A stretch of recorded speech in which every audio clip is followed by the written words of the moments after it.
ನಿರಂತರವಾಗಿ ನೋಡ್ತಾನೆ ಇದ್ದೀವಿ ಇವತ್ತಿಗೂ. ಆ ದಿಶೆಯಲ್ಲಿ ಒಂದಿಷ್ಟು ಏನೋ ಅಂಥ ರೈತರು ಇವತ್ತು ಒಂದಿಷ್ಟು ನಮ್ಮ ಮನ್ನಾ ಆಗಲಪ್ಪ ಅಂತೇಳಿ.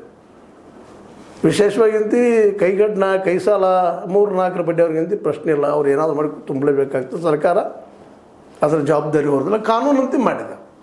ಅದ್ರ ಕಾನೂನು ಎಷ್ಟು ಮಟ್ಟಿಗೆ ಪ್ರಯೋಗದಲ್ಲಿ ಬರ್ತದೆ, ಎಷ್ಟು ಮಟ್ಟಿಗೆ ಅದನ್ನು ತಪ್ಪಿಸ್ಕೊಳ್ತಾರೆ ಹೇಳಿಕ್ಕೆ ಸಾಧ್ಯ ಇಲ್ಲ. ಆದ್ದರಿಂದಾಗಿ ಇವತ್ತು ಸಣ್ಣ ರೈತರಿಗೆ ಬ್ಯಾಂಕ್ದು ಸಾಲ ಸಿಗೋದಿಲ್ಲ, ಮುಂದೆ ಕೈಗೊಂಡದಂದ್ರೆ ಅದು ಮರಳಿಸೋದಿಲ್ಲ. ಯಾಕಂದರೆ ಒಂದು ಟನ್ ಕಬ್ಬಿಗೆ ಇವ್ರು ಕೊಡೋದು 3,300 ರೂಪಾಯಿ.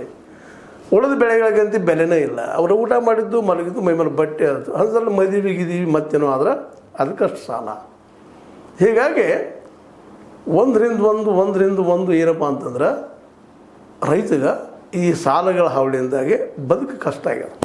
ಇಂಥ ಸಂದರ್ಭದಲ್ಲೇ ಡಿ ಕೆ ಶಿವಕುಮಾರ್ ಅವರು ಅಟ್ಲೀಸ್ಟ್ ಈ ಕೋಆಪರೇಟಿವ್ದಾಗಿರ್ಬೋದು ಅಥವಾ ಬ್ಯಾಂಕ್ಗಳ ತಂದೆ ಸಾಲಗಳಾಗಿರ್ಬೋದು ಅವುಗಳ ಮನ್ನಾ ಮಾಡಿದರೆ ಒಂದು ಜೀವ ಬಂದಂಗೆ ಆಗ್ತದೆ, ಹೋದ ಜೀವ ಅಂತೇಳಿ ಭಾಳಷ್ಟು ರೈತರ ಕುತೂಹಲದಿಂದ ನೋಡ್ತಾ ಇದ್ದಾರೆ.